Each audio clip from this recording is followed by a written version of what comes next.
tentu saja ya, kejadian ini memunculkan kekhawatiran pasti ya, karena kalau kita bercermin kepada kejadian sebelumnya, yaitu ketika terjadi kebangkrutan sebuah bank besar di Amerika, itu kemudian bisa memicu terjadinya yang disebut global financial crisis ya, krisis keuangan global yang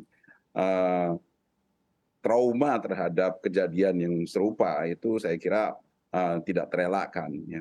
Tetapi kita bersyukur bahwasanya kebangkrutan SVB itu kemudian segera yang diantisipasi yang kekhawatiran pasar itu sudah diantisipasi oleh regulator di Amerika di mana ketua The Fed ya maupun Menteri Keuangan dan juga ketua LPS-nya Amerika itu pada Minggu malam itu segera mengumumkan bahwasanya pemerintah Amerika yang bersama otoritas yaitu The Fed dan LPS-nya mereka itu berkomitmen untuk menyelesaikan permasalahan di SVB itu dengan baik ya, yaitu tetap memberikan akses kepada seluruh deposan terhadap deposit mereka ya, yang kita tahu hasil dari pengumuman ini, komitmen yang diberikan oleh pemerintah Amerika Serikat ini cukup meredakan kepanikan sehingga pada kemarin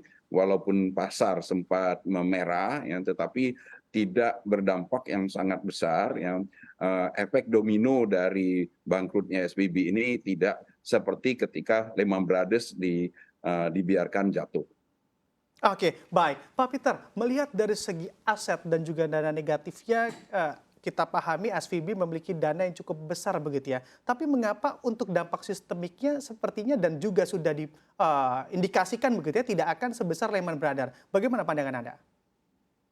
Ya, memang sebenarnya kekhawatiran itu lebih disebabkan oleh trauma kejadian masa lalu ya. Kondisinya sebenarnya kan berbeda dengan Lehman Brothers ya, di mana Lehman Brothers ya, kebangkrutan Lehman Brothers itu sebenarnya terjadi secara masif, terjadi bersamaan dengan lembaga-lembaga keuangan besar lainnya yang setahun sebelumnya dipicu oleh terjadinya yang disebut permasalahan kegagalan kredit-kredit di Amerika ya yang disebut subprime mortgage ya. Nah, sementara kalau di SVB ini sebenarnya diawali oleh kenaikan suku bunga yang begitu tinggi di Amerika ya, yang kemudian menyebabkan kondisi likuiditas di SVB yang memburuk ya, dan diakhiri dengan runtuhnya kepercayaan publik ya. Karena diawali kan SVB ingin menjual melakukan penjualan surat-surat jangka panjang mereka guna menutup kebutuhan likuiditas mereka, penjualan yang merugi dan keinginan untuk mendapatkan pendanaan baru yang sehingga masyarakat yang investor dari SVB mengalami kehilangan kepercayaan terhadap SVB dan kemudian beramai-ramai menarik dana mereka dari SVB. Itu yang menyebabkan kegagalan SVB. Jadi bukan dikarenakan sesuatu yang lebih bersifat dari kegagalan investasi misalnya. Nah ini sesungguhnya sebenarnya persoalannya menjadi persoalan kepercayaan publik ini di sini. Jadi berbeda dengan kasus di Lehman Brothers pada tahun 2009 yang lalu. Ya. Sehingga dengan kondisi yang berbeda, sebenarnya risikonya juga berbeda. Tetapi semua lembaga kepercayaan, lembaga keuangan yang didasarkan kepada kepercayaan publik, memang sangat rentan ya. Ketika kepercayaan itu hilang, mereka akan dengan sangat mudah mengalami kolaps ya. Pak Peter, Ya, ini melihat kondisi yang terjadi yang mana juga bisa saja terjadi di Indonesia, bank kolaps begitu ya, bahkan juga karena perusahaan rintisan yang mana juga dekat dengan sektor teknologi, sebetulnya mengenai langkah antisipasi dari pemerintah kita, apa yang perlu diantisipasi dari kejadian ini? ya.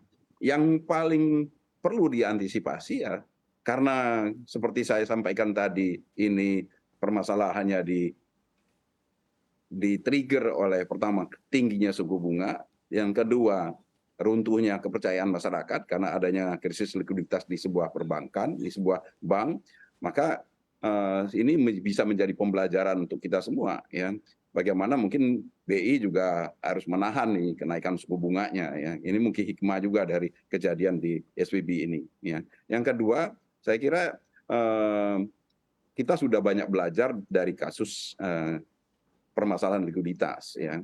Dan oleh karena itu makanya otoritas kita yang OJK dalam hal ini selalu mencoba untuk menjaga likuiditas yang cukup dari lembaga-lembaga keuangan kita. Ya, persyaratan likuiditas kita akan menjadi salah satu persyaratan yang sangat ketat dari OJK ya.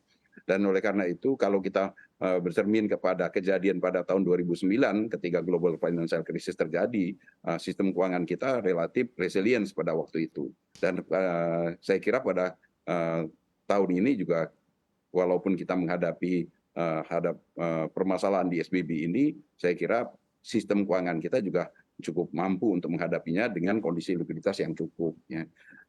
Pembelajaran dari kita adalah bagaimana otoritas harus tetap menjaga kepercayaan masyarakat terhadap semua sektor keuangan kita. Ya. Jangan sampai terjadi masyarakat kehilangan kepercayaan kepada sistem keuangan, kepada lembaga keuangan, karena sekali terjadi ya ketika kepercayaan masyarakat itu runtuh, perbankan atau lembaga keuangan yang sehat sekalipun itu bisa menjadi kolaps dalam waktu yang sangat singkat.